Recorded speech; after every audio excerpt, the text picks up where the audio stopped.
O ano era de 2021 e um escândalo e uma tragédia assolaram Canidé, interior do Ceará. O pai e uma filha que mantinham uma relação de paixão e desejo. Só que a esposa e o genro descobriram e não gostaram nem um pouco e se juntaram para acabar com aquela situação. E a tragédia foi anunciada. Sejam bem-vindas de volta, eu sou Gigi Barreto e o canal é para conscientizar sobre os riscos e perigos que podem resultar em crimes.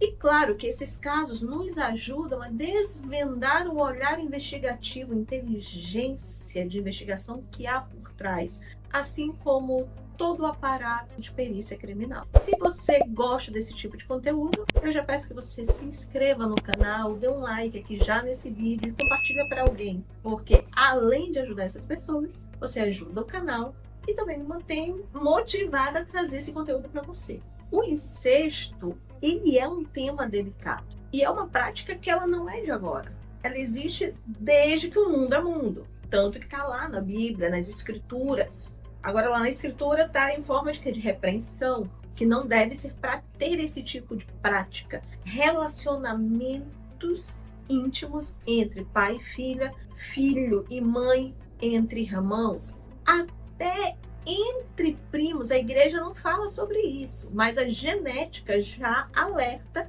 sobre relacionamentos entre primos, entre tios e sobrinhos. Mas por que essa prática, o incesto, é tão condenado lá nas Escrituras? Parece que lá nos tempos antigos, a Bíblia já sabia do teor genético que resulta no acasalamento das relações consanguíneas. E a explicação toda está na genética, na diversidade da espécie. Imagine se todo mundo tivesse os mesmos genes. O que aconteceria? Viria uma doença e toda a espécie seria dizimada. Por isso que as aves, as plantas, os animais fazem dispersão para poderem acasalar com indivíduos de outras populações, bem mais longe do que aquela que eles estão. Por quê? Para justamente ter a diversidade genética, a troca de genes. O mesmo acontece na espécie humana. Por que as pessoas casam com indivíduos de famílias diferentes? Justamente para ter essa troca genética e aí aumentar a diversidade entre os genes, os tipos de genes. E quando começa a casalar com indivíduos da mesma família, essa diversidade aumenta ou diminui? Vai reduzindo. Quanto mais próximos consanguineamente falando, a maior a chance dos genes serem iguais, os alelos, os tipos, tá? Porque os genes, tá ali a sequência genética é igual para todo mundo, mas a sequência, o tipo de gene vai ter uma alteraçãozinha aqui e ali dentro da população. E qual é a consequência disso? Doenças genéticas. Nós podemos ver aí os hemofílicos, são doenças recessivas. Todas as doenças recessivas estão relacionadas principalmente a acasalamentos consanguíneos. Nós temos aí genes dominantes e genes recessivos. A maior parte das doenças estão relacionadas a genes recessivos. Então, quando eles se encontram de igual e igual, vem o igual do pai, vem o igual da mãe, a doença vai se expressar. Quando o acasalamento entre pessoas de famílias diferentes, a chance de ser dois recessivos é muito pequena. É mais fácil ser um dominante com um alelo recessivo. E aí a doença não se expressa. E dessa forma, a população, ela cresce e a espécie, ela se perpetua. Mas dei esse apanhado aí para você sobre a questão do incesto, a questão genética, o porquê dela ser tão condenada desde os princípios. Mas legalmente falando, não é um crime. Isso se for feito de forma consensual, o que na maioria das vezes não é.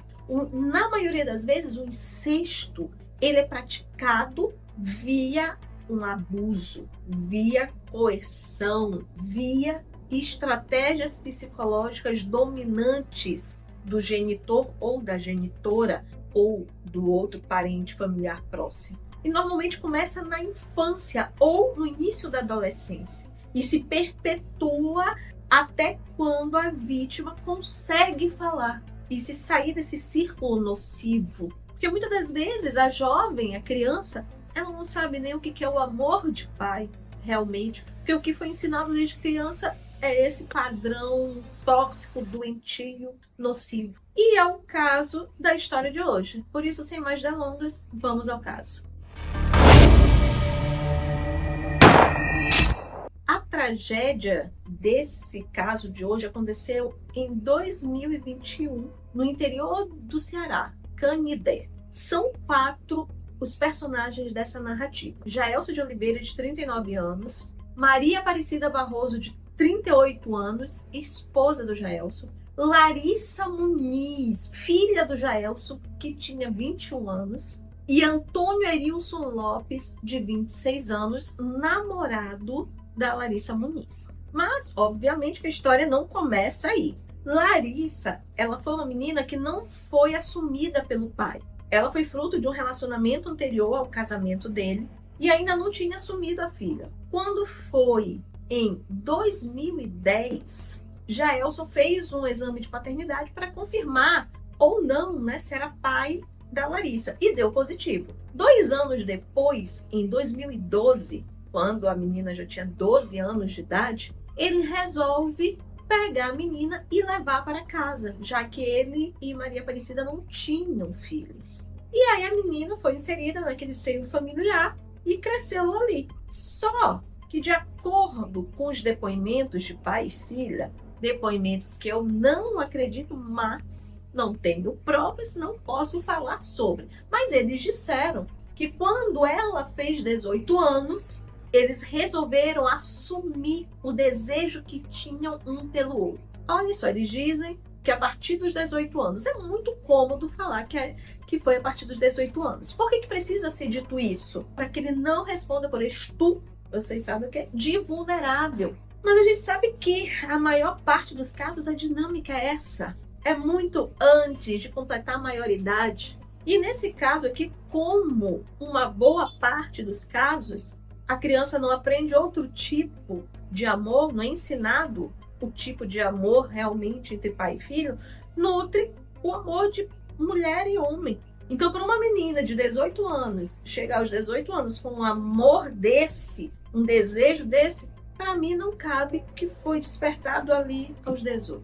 Não cabe a mim que isso não tenha sido instruído, não tenha sido alimentado e não tenha sido até forçado desde antes. Esse é um raciocínio, tá? É um raciocínio livre. E parece que a partir do momento que eles resolveram assumir entre si essa relação, não ficou exatamente somente entre eles. A madrasta ficou sabendo, eles não escondiam da madrasta. Ela, inclusive, quis separar, mas antes de separar, eles foram, inclusive, para um psicólogo tentar resolver a situação. Só que não resultou em nada. E aí, a Maria Aparecida pediu o divórcio. Só que ele não deu. Por quê? Porque Maria Aparecida era um escudo para ele, para aquela relação ali, para ninguém desconfiar lá fora. Só que para Maria Aparecida aquela situação era insustentável. Ela afirma que sofria de violência doméstica, abusos psicológicos e até físicos por parte do Jaelso. Só que de forma alguma ele dava o divórcio para ela. E aí vem, né, se ele fazia tudo isso com ela, por que ela não entrou com um boletim de ocorrência, uma medida protetiva e saiu desse relacionamento? Talvez vergonha da exposição? Pode ser. Muitas mulheres ainda têm vergonha de expor o que estão vivendo dentro de casa, como se a culpa fosse dela. E não é, mulher. A culpa não é sua. A culpa não é da mulher que está vivendo aquilo de forma tão humilhante. Mas e Larissa? Ela tinha outros relacionamentos? Tinha. Ela tinha outros relacionamentos. Seja como escudo para aquela relação ou porque realmente ela queria experimentar outros rapazes. Em 2021, ela estava de relacionamento com Antônio Erilson. E em um determinado momento ela chegou para ele e propôs uma homenagem a Troar, a 3. Só que ela não falou quem seria o terceiro elemento. Ficou tudo programado, marcado lá para um motel. O Antônio chegou, estava tudo escuro no quarto. Foi lá, fez papapá, papapá. Na hora de sair, ele vê quem é o terceiro elemento. Jaelson. o pai, ele ficou tão desnorteado e tão enojado e tão irado que ele saiu dali e foi direto com Maria Aparecida contar o que aconteceu. Então, a partir deste momento, é que a narrativa do crime se desenha. Eu não sei se pela vergonha da exposição dela, porque a partir daquele momento não é mais somente ela que sabe. Uma outra pessoa passa a saber. Então, a mente ali, ela funciona de outra forma. Um gatilho, sei lá. E aí ela propõe a Antônio que eles deem fim no Jaelson. Sim, porque querendo ou não, a Larissa é uma menina, não podemos deixar de vê-la como uma vítima nessa história. Então, acredito que até por isso eles decidiram dar fim apenas no Jaelson. E isso é o que eles contam também. Porque no momento do crime, algo acontece ali que me faz pensar se realmente essa foi a ordem da Maria Aparecida, tá? Para a realização do que ela desejava, Maria Aparecida contratou um homem, de aluguel, José Onofre, conhecido como PF. Ela pagou para ele R$5.000. Na época, né? Bem que na época R$5.000 também já não era muita coisa, né? 2021. Para ver como a vida não tá valendo nada, né? No dia 29 de junho de 2021, os dois, quando estavam chegando em casa juntos, porque eles viviam juntos, povo, pai e filho, mas não era. Então, quando eles estavam chegando em casa, no portão, José Onofre chegou metendo bala. Atingiu tanto Jaelson quanto Larissa. Aí que eu digo, se o cara era conhecido, contratado para isso, já tinha prática, ele iria atingir a garota assim do nada? Não ia, não ia. Bem perto ali, não ia. Por isso assim que eu trago a dúvida. Os dois foram levados para o hospital. Jaelson ficou na UTI. Larissa também não ficou lá muito bem, ela passou por várias cirurgias bucomaxilares e na visão direita. Ela ficou com a visão dela direita comprometida, não chegou a perder, tá? O olho, mas a visão ficou comprometida. Agora o seguinte, pasmem, tá? Eu procurando sobre o caso e sobre ela, a foto dela, eu encontrei uma vaquinha dela para essa situação. Agora, o que ela escreveu nessa vaquinha me deixou intrigada. Olha o que ela escreveu. Olá, meu nome é Larissa, tenho 20 anos e sou de Canidé, Ceará. Vestibulanda de medicina. Dia 29 de junho, eu e meu paizinho levamos tiro, o que acabou comprometendo a visão do meu olho direito. Não perdi o olho. E também passei por cirurgia bucomaxilar. Com isso, conto com você e sua empatia para nos ajudar na compra de uma prótese ocular e em gastos gerais, como medicamentos, viagens à consulta e demais. O que você fizer por nós, Deus pagará com bênçãos e paz. Desde já agradeço grandemente de coração sua contribuição. Aqui eu tenho 2 pontos, vários, né? Mas assim, um que não tem nada a ver, mas eu vou comentar. Vestibulando, ela já se coloca como vestibulanda de medicina. Eu sei que tem um status ser médico, ser estudante de medicina. Agora eu não sabia desse status vestibulanda de medicina. Tá, isso aqui é por fora, tá? Me controlei já. Agora, como, né? Ela trata ali o pai, meu paizinho, eu e meu paizinho. Aquela coisa mesmo de amor filial, né? Realmente eu não consigo compreender. Agora, ela pediu a empatia das pessoas e contribuição. As pessoas não foram empáticas, não. Nem um pouco. Ela teve de contribuição R$135. A população não se solidarizou com ela, não. Mas se solidarizou com Maria Aparecida e com Antônio Erilson.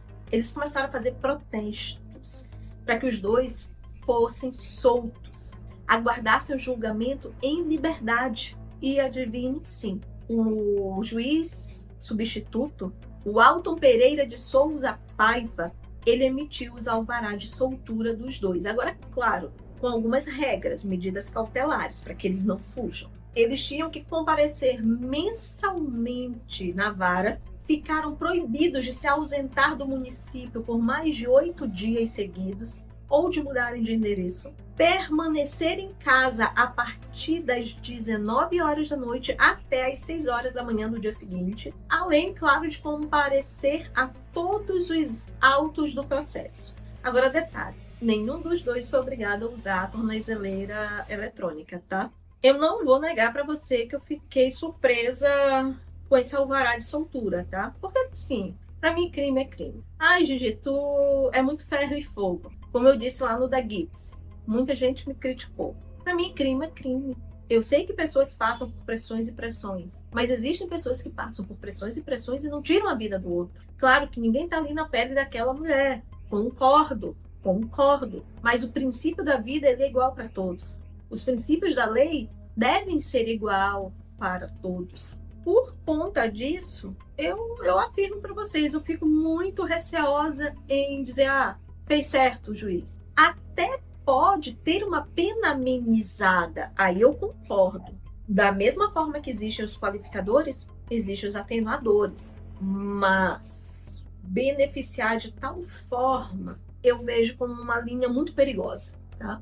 Mas, claro, você pode discordar de mim. Isso é muito saudável, é salutar. E eu não quero aqui um monte de gente concordando com tudo que eu falo, não. Não, vocês não são robôs. Não são Maria vai com as outras. Pensa aí, questiona e deixa aqui a sua opinião sobre isso. Mas de forma educada.